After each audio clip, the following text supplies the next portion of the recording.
अस्सलाम वालेकुम दोस्तों, आज की वीडियो में हम आपको बताएंगे कि आप जब भी इन्वर्टर इंस्टॉल करते हैं तो उसमें कौन सी बेसिक सेटिंग्स हैं जिनका करना ज़रूरी होता है।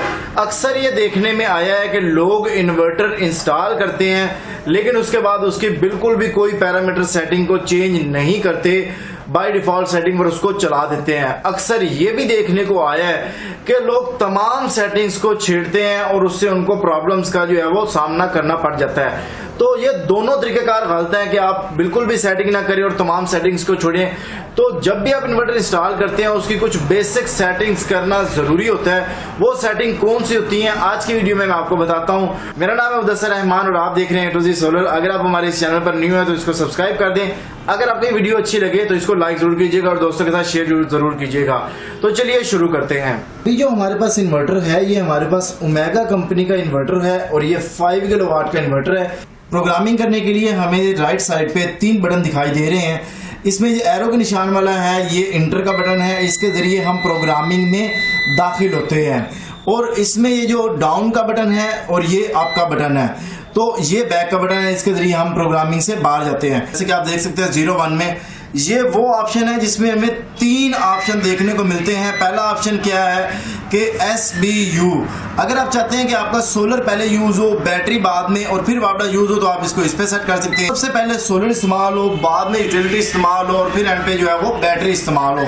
तो इसको आप अपनी रिक्वायरमेंट के मुताबिक जो है वो इस्तेमाल कर सकते हैं कि आपने पहले सोलर को रखना है, पहले वापडा को रखना है, या आपने कौन सी चीज को पहले जो है वो सेट करना है। उसके बाद मैं आता हूँ 2 नंबर सेटिंग पे। तो आपको ये बताता जाऊं कि 2 नंबर की सेटिंग को आप टोटल चार्जिंग करंट जो उसमें होता है उस पर सेट करते हैं, लेकिन यहाँ पे मैं आपको रिकमेंड करूंगा कि 2 नंबर की सेटिंग को आपने बाय डिफॉल्ट रहने देना, आपने उसकी सेटिंग को चेंज नहीं करना।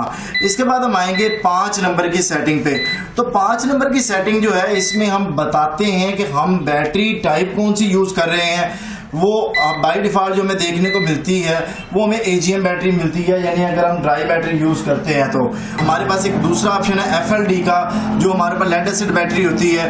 और फिर इसके बाद हमारे पास एक तीसरा ऑप्शन होता है कि यूजर डिफाइंड, कि हम जो सेटिंग कर रहे हैं उसके मुताबिक जो वोल्टेज और बल्क वोल्टेज, फ्लोटिंग वोल्टेज हम इस पर सेट कर सकें। तो ये यूज वाला जो ऑप्शन है USC वाला, ये प्रोफेशनल जो इंस्टॉलर है सिर्फ उसके लिए है। आपको मैं क्या रिकमेंड करूंगा कि आप इसको अगर लेड एसिड वाली बैटरी यूज कर रहे हैं, चाहे वो ट्यूबलर बैटरी है, लेड एसिड है, तो आप इसको FLD पे रखेंगे। अगर आप ड्राई बैटरी यूज कर रहे हैं तो आप इसको AGM पर सेट करेंगे। इसके बाद मैं अगर बात करूं तो हमारे पास सेटिंग नंबर आती है 11 नंबर को बाय डिफॉल्ट पर हम रखेंगे और ये बेसिकली है यूटिलिटी से चार्जिंग करंट आप कितना रखना चाहते हैं। ये डिपेंड ऑन होता है कि आपकी बैटरी कितने एम्पेयर आवर्स की है। यानी अगर आपकी बैटरी 200 एम्पेयर की है तो आप 200/10 करेंगे तो जवाब 20 आएगा। अगर आपकी बैटरी जो है वो आपकी बैटरी 100 एम्पेयर की है तो आप 100/10 करेंगे तो आपके पास जवाब 10 आ जाएगा। और अगर आप चाहते हैं कि आप बैटरी को बिल्कुल कम एम्पेयर से वापडा से चार्ज करना चाहते हैं, वापडा आपकी बैटरी को ज्यादा एम्पेयर से चार्ज ना करे, तो आप इसको 2 एम्पेयर भी सेट कर सकते हैं। इसमें मैक्सिमम हमें 60 एम्पेयर देखने को मिलते हैं। 60 एम्पेयर का मतलब है कि हम 600 एम्पेयर के जो हमारे पास ड्राई सेल है वो भी हम इस पे बासानी इस्तेमाल कर सकते हैं और उसको सेट जो है वो अपनी प्रोग्रामिंग के तहत करके इस्तेमाल कर सकते हैं। उसके बाद हम बात करेंगे 12 नंबर की सेटिंग की। तो ये भी एज पर रिक्वायरमेंट होता है। 12 नंबर की सेटिंग का मतलब ये होता है कि बैक टू यूटिलिटी सोर्स। अगर आप बैटरी यूज कर रहे हैं तो आपकी बैटरी आपने सेटिंग की हुई है। ये बताता जाऊं कि ये सेटिंग 12 नंबर की सिर्फ उसी वक्त इस्तेमाल होगी जब आप पहले नंबर की सेटिंग को SBU पर रखेंगे। पहले नंबर की सेटिंग को जब आपको पता है कि आपने पहले सोलर रखा, फिर बैटरी रखा, फिर यूटिलिटी रखा, तो दूसरे नंबर पे हमने बैटरी रखा है। अगर सोलर कम हुआ तो वो इजाफी पावर बैटरी से लेने लग जाएगा। अब बैटरी डिस्चार्ज होती होती कितने वोल्ट पे आए तो फिर आपकी वो वापडा से कनेक्ट हो जाए, तो यहाँ पे हम इसको वो बताएंगे। आप इसको अपनी ज़रूरत के मुताबिक कर सकते हैं, लेकिन मैं आपको रिकमेंड करूँगा कि आप इसको 47 या 48 पे रखें, ताकि ये ना हो कि आप इसको मिनिमम रखें और जिस वक्त जो है आप इसको मिनिमम पे आपने रखा है, आपने कहा है जी कि जब ये 44 वोल्ट पे आए तो तब ये वापडा पे जाए। अब जब ये 44 वोल्ट पे आएगी उसी वक्त आपकी बिजली भी चली जाती है, यूटिलिटी भी चली जाती है, के इलेक्ट्रिक भी चली जाती है, तो फिर आपको बैकअप तकरीबन ना होने के बराबर मिलेगा। तो मेरी रिकमेंडेशन यही होगी कि आप इसको 48 या 47 पे रखें, ताकि अगर इस पॉइंट पे लाइट चली भी जाती है तो फिर भी आपको बैकअप जो है वो ठीक मिले। 12 नंबर की सेटिंग का मतलब होता है कि back to utility source. 13 number की जो सेटिंग है, 13 नंबर की सेटिंग में हम बताते हैं कि हम अपनी बैटरी को कितने वोल्टेज तक चार्ज करना चाहते हैं। तो इसमें हमें मुख्तलिफ वोल्टेज मिल जाते हैं। तो यहाँ पे मैं आपको बताता जाऊँ कि आपने 13 नंबर की सेटिंग को जो है वो फुल पे रखेंगे ताकि हमारी बैटरी जो है वो फुल चार्ज हो सके। अब सबसे अहम सेटिंग आती है 16 नंबर की सेटिंग। तो 16 नंबर की जो सेटिंग है इसमें बेसिकली ये भी होती है एज पर रिक्वायरमेंट, यानी कस्टमर की जो रिक्वायरमेंट है उसके मुताबिक जो है वो अपनी सेटिंग को रख सकता है। अब सबसे पहले हमारे पास OSO की जो सेटिंग है, इसका मतलब ये है कि मैं चार्जिंग जो बैटरी को चार्ज करना चाहता हूँ वो सिर्फ ओनली सोलर से मैं इसको चार्ज करना चाहता हूँ।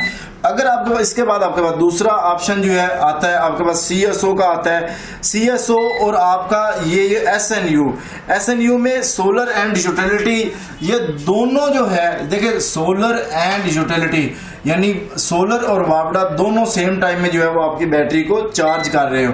उसके बाद आपके पास OSO आता है। OSO का मतलब यही होता है कि आपका ओनली सोलर जो है वो आपकी बैटरी को चार्ज करे, यानी आपका जो CSO है इसमें सोलर पहले चार्ज करे और अगर सोलर जो है वो कम हो रहा है तो फिर बाद में जो है वो वापडा चार्ज करे। लेकिन आपका जो OSO है, OSO में क्या होता है कि आप कहते हैं हमारी बैटरी चार्ज ही सिर्फ सोलर से जो है वो होनी चाहिए। इसके बाद हम आते हैं 18 नंबर की सेटिंग को। अब 16 नंबर की सेटिंग आप अपनी मर्जी से कर सकते हैं। क्या आप सिर्फ सोलर पे बैटरी चार्ज करवाना चाहते हैं, क्या आप चाहते हैं कि सोलर पहले चार्ज करे, अगर सोलर काम आ रहा हो तो फिर वापडा ले ले, या आप कहते हैं कि सोलर एंड वापडा दोनों जो है उसको सेम टाइम में चार्ज करें, तो आप अपनी रिक्वायरमेंट के मुताबिक कर सकते हैं, जो कि आपको यहाँ पे आपको दिखाया गया है। 18 नंबर की सेटिंग होती है BON, बजर ऑन। आप ये देख रहे हैं ये आवाज आ रही है, ये बजर की है। फर्स्ट ऑफ ऑल तो ये। सेकंड नंबर पे ये कि जब भी कभी कोई भी फॉल्ट आता है तो आपको जो है ये अलार्म देखने को मिलता है, तो आप क्या चाहते हैं कि ये बजर ऑन होनी चाहिए या ऑफ होनी चाहिए, तो आप इसको अपनी ज़रूरत के मुताबिक ऑन या ऑफ कर सकते हैं। मैं आपको यहाँ पे ये रिकमेंड करूँगा कि आप इसको ऑन ही रखें, ताकि इन केस ऑफ एमरजेंसी अगर कोई फॉल्ट आता है या कुछ भी होता है तो आपको जो है वो पता लग जाए कि हमारे इन्वर्टर में जो है वो कोई ना कोई मसला आ रहा है जिसकी वजह से जो है वो बजर दे रहा है। अब ये बैटरी लो पे भी करता है। अक्सर जो इंस्टॉलर क्या करते हैं जी, वो बैटरी लो बार बार कर रहा है, कस्टमर कहता है जी हमारा इन्वर्टर बार बार आवाज़ देता है, तो उस सूरत में वो क्या होता है कि वो बजर को ऑफ कर देते हैं। अब यहाँ तक तो ये सारी इसकी बेसिक सेटिंग्स थी, लेकिन अगर आपने 5 नंबर की सेटिंग को यूजर डिफाइन पे रखा है, यानी प्रोफेशनल आप एक इंस्टॉलर है, तो फिर आपको 26 नंबर की सेटिंग लाजमी करना है। 26 नंबर की सेटिंग का मतलब है बल्क वोल्टेज। बल्क वोल्टेज का मतलब ये होता है कि जब आपकी बैटरी मुकम्मल डिस्चार्ज हो या मैक्सिमम डिस्चार्ज हो और स्टार्टिंग में जो वो चार्ज करे तो उसको हम बल्क वोल्टेज कहते हैं। बल्क वोल्टेज का मतलब आपको मैक्सिमम वोल्टेज रखने पड़ते हैं। ये जो हमारे पास इन्वर्टर है, ये हमारे पास ओमेगा कंपनी का इन्वर्टर है और ये 5 किलोवाट का इन्वर्टर है, जिसकी प्रोग्रामिंग के बारे में हम आपको बता रहे हैं। तो यहाँ पे मैं आपको बताता जाऊँ कि प्रोग्रामिंग करने के लिए राइट साइड पे जो 3 बटन्स आपको दिखाई दे रहे हैं, इसमें जो एरो का निशान बना हुआ है, इससे हम प्रोग्रामिंग में दाखिल होते हैं, और जो अप और डाउन है उसके जरिए हम प्रोग्रामिंग में जाके प्रोग्राम को अप या डाउन कर सकते हैं। 26 नंबर की सेटिंग जिसको हमने बल्क वोल्टेज कहा, तो अगर आपके पास सिंगल बैटरी है तो आप इसको 14.5 पे रखेंगे, डबल बैटरी है तो आप इसको 29 पे रखेंगे, और अगर आपके पास 4 बैटरियां हैं तो आप क्या करेंगे कि आप इसको 58 पर रखेंगे। ये उसी सूरत में 26 नंबर चेंज होगा जब आपने 5 नंबर की सेटिंग पे बैटरी टाइप पे यूजर डिफाइन रखा हुआ है, तब आप 26 नंबर को जो है वो चेंज कर सकते हैं। यानी मैंने अब 26 नंबर पे आपको बताया कि आप बल्क वोल्टेज जो है वो आप 4 बैटरी वाले सिस्टम पे, जो ट्यूबुलर बैटरी अक्सर हम देखते हैं कि हमारी जो है ना वो फुल चार्ज नहीं हो रही होती या ट्यूबुलर बैटरी हमें सही बैकअप नहीं दे रही होती, तो उसकी वजह ये होती है कि हमने उस पर बल्क वोल्टेज जो है वो सेट नहीं किए होते।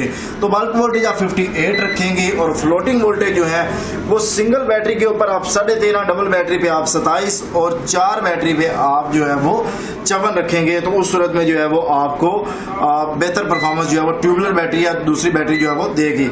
इसके बाद लास्ट सेटिंग में आपको बताता जाऊं कि 29 नंबर की जो सेटिंग है, ये बेसिकली वो सेटिंग होती है कि आप क्या चाहते हैं कि आपकी बैटरी डिस्चार्ज होती कितने वोल्ट पे आए तो वो उस पर डिस्चार्ज हो। तो आप इसको 42 पे मैं आपको रिकमेंड करूंगा आप इसे 42 पर रखें। इसके अलावा कुछ 2-3 पॉइंट्स मैं आपको इजाफी बताता जाऊं कि हमारी जो बैटरी हमें लो वोल्टेज इंडिकेटर देती है वो सिंगल बैटरी में हमें 11 वोल्ट में, डबल बैटरी में हमें 22 वोल्ट में और 4 बैटरी वाले में जैसे ही बैटरी के वोल्टेज लो होते होते 44 पे आते हैं तो वो हमें इंडिकेट कर देती है, 4 नंबर का एरर देना शुरू कर देती है कि हमारी बैटरी लो होने के करीब है या लो हो चुकी है। और उसके बाद जो हमारा सिस्टम बंद होता है वो सिंगल बैटरी में 10.5 वोल्ट पे, डबल बैटरी में 21 वोल्ट पे और 4 बैटरी वाले सिस्टम में 42 वोल्ट पे जो है वो बंद हो जाता है। और अगर मैं बात करूं बैटरी इक्वलाइजर की तो वो हमें तकरीबन 15.5 वोल्ट से 15.7 वोल्ट पे जो है वो सेट करके जो है हम बैटरी इक्वलाइजर जो है वो कर सकते हैं। उम्मीद है आपको इस वीडियो से बहुत कुछ सीखने को मिला होगा। कोशिश ये की है कि आपको डिटेल से हर चीज बताएं ताकि आपका कोई भी क्वेश्चन जो है वो बाकी ना रहे। फिर भी आपका कोई भी क्वेश्चन है, आपको कोई भी प्रॉब्लम आ रही है तो आप कमेंट्स करके पूछ सकते हैं, हम इंशाल्लाह आपको उसका जवाब जरूर देंगे। आपको ये वीडियो अच्छी लगी तो इसको लाइक कीजिएगा, दोस्तों के साथ शेयर कीजिएगा। चैनल पर न्यू है और पहले से अगर सब्सक्राइब नहीं किया हुआ तो इसको सब्सक्राइब कर लीजिएगा। मिलते हैं नेक्स्ट वीडियो के साथ। अल्लाह हाफिज। पाकिस्तान जिंदाबाद।